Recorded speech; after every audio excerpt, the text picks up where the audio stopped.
Hello world, it's Tess Sobomihan Marshall. I'm a runner and race director out of Atlanta, Georgia. And I'm coming to you today from the topic of an interesting fall running season ahead. So, my half marathon just got rescheduled to September. I was slated to run the Ogden Half Marathon on May 16th, and we just got the notification this week that the event's going to be postponed to September. So I know this is happening to a lot of us. I've had 3 races that have either been postponed with a date to be determined, canceled outright, or converted to a virtual event. Had a chance to complete one of my events last weekend that converted to a virtual.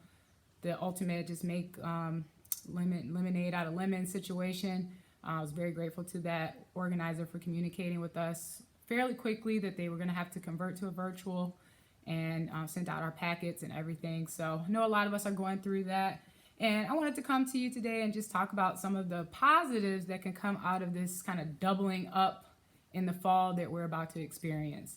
So we already know, the basic negatives that you could point out to having, extra events in the fall. And it's not just even our industry. We also are dealing with concerts, conferences, festivals, the sporting seasons that have had to either hold off on starting up or postpone events. So it's not just going to be the running and racing industry. It's going to be pretty much the entire world postponing and rescheduling to the fall. So again, obvious, we know it's going to be jam-packed. It's going to hit a lot of people's pocketbooks in a different way.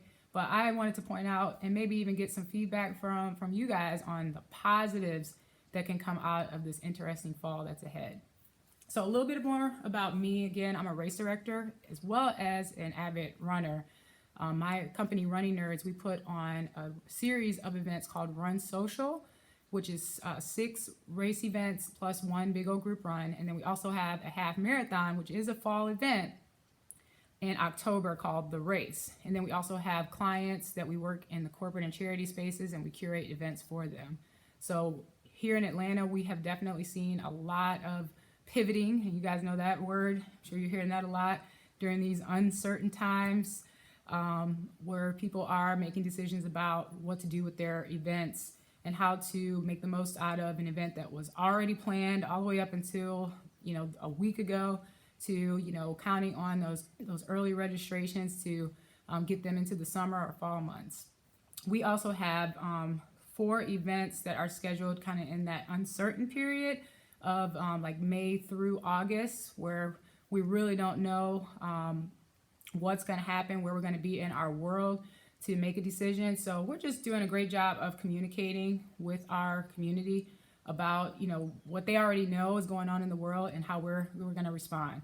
And in the event that we do need to cancel an event, we will communicate with our participants and make sure that they are that we take care of them in a way that keeps us afloat as well as keep them happy and able to adjust as needed. So again, I've got a list of positives I think can come from this doubling up in the fall. Because again, it is an interesting fall, one that I hope we never have to deal with again, but here we are, and let's look at some of the positives. So again, little disclaimer, I don't have a crystal ball. I don't know. Next week, everything I say could be null and void because this world is just changing rapidly. Every week, every day, we're getting new information. So I don't have a crystal ball. And certainly, everyone's situation can be a little bit different.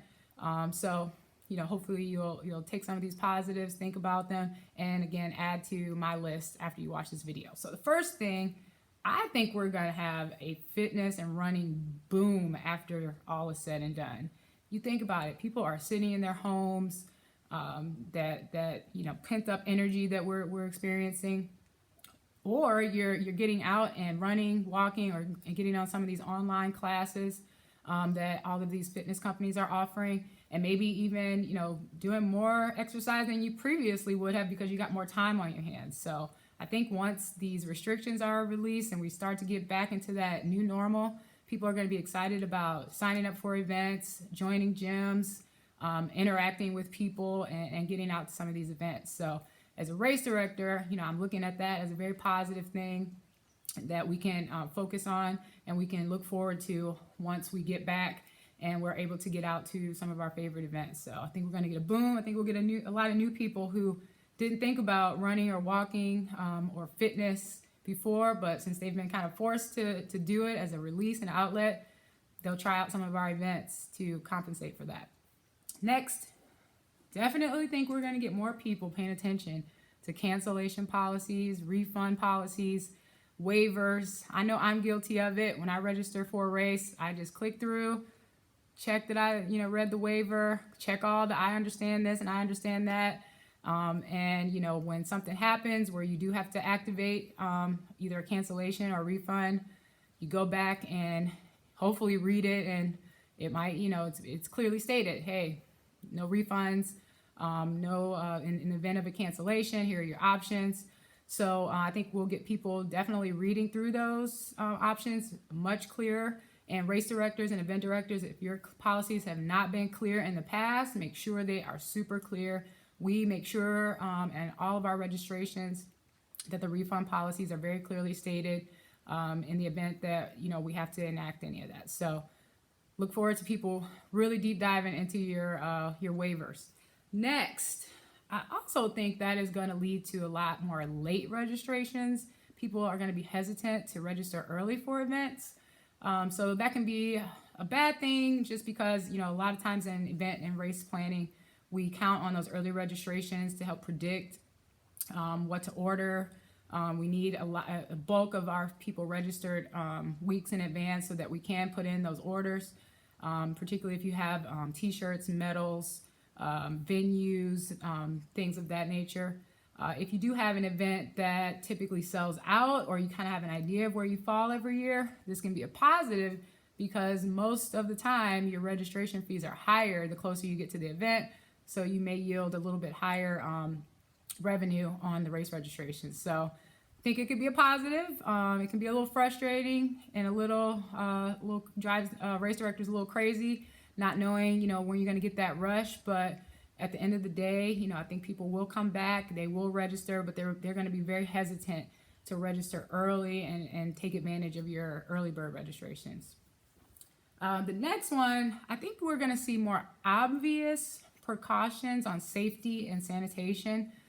We have always been very, very particular and held safety and cleanliness very high when it comes to planning our events. But I think you're going to see more obvious things like more gloves on volunteers, maybe more bottles instead of cups where things are kind of open, even with how, food and anything that can possibly be exposed is presented.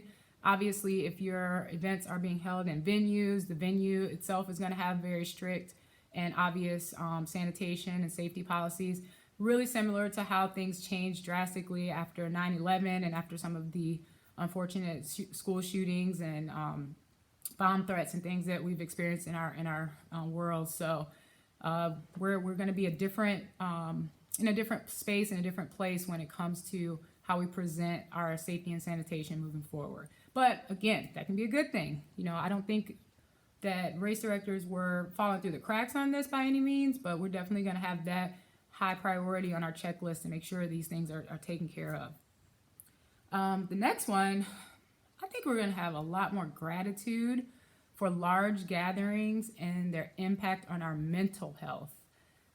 We know the benefits of racing and large gatherings on our physical and our social health. But I tell you, I have truly missed these last 2 weeks, just being able to see my friends, hug my friends, even just standing at a finish line and watching somebody cross the finish line in pure joy or pure exhaustion. Even, just that mental and space that we occupy with being able to see and gather and commune with each other. I think that is going to be severely appreciated, and it's definitely missed during this time. So, look for a lot of more gratitude. As an event director, I've realized more than ever how much I enjoy putting on running events for people to just have a good time, come out, be with their friends, their family, and achieve something great. So I'm looking forward to the first time that we're able to put a finish line together, and I am definitely looking forward to my first time crossing the finish line and then turning around and seeing, my friends, or, a lot of my friends finished before me, but you get what I'm saying. Just that whole idea of people gathering and communing. That's going to be a special time. And then the next one, I will say that those of us who are in the event production industry, with this doubling up in the fall, we're going to have a lot more events that we'll need to cover. I know we do a lot of our timing, race production in-house. So we work with a lot of part-time volunteers, contractors. So there's going to be some extra demand for services with so many events going to the fall. So if you have opportunities to bring on new people, train some more people on how to help with race production, timing, coning, whatever it may be, get with your contractors and see if those dates are going to be available for them. And it's going to put people to work to make some extra money. So if you're in Atlanta and you want to learn a little bit more about race production, hit me up and I will see where we can, put you to work come fall. Because I know we've already got 2 or 3 weekends in September and October. They're going to end up being double events for us. And then last but not least, races that we love, our running community will not let them fall. I think this is something that is very heavy on a lot of race directors' hearts. They're worried about their events caving because they're not able to either put their race on this year or having to missing out on the opportunity to make revenue for their charities or for their company. And I just believe that the running community will not let our great races fail. And all of the races are great, whether you're a small 50-person race up to our beloved Peachtree Road race with 60,000 people here in Atlanta.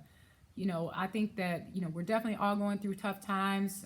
People are worried about their personal finances, but I do believe that our running community will not let our races fail. So that's kind of my taking lemons and turning it into a lemonade approach to this very interesting fall ahead. I would love to hear some other thoughts that either race directors or runners have about the positives that can come from this. It's going to be interesting. We're going to go through it together, and it will definitely be a fall that we will never forget. So I'm kind of new to this YouTube thing, so I'm going to turn on the comments. Hope that we get some good positive comments. Let me know your positives to an interesting fall.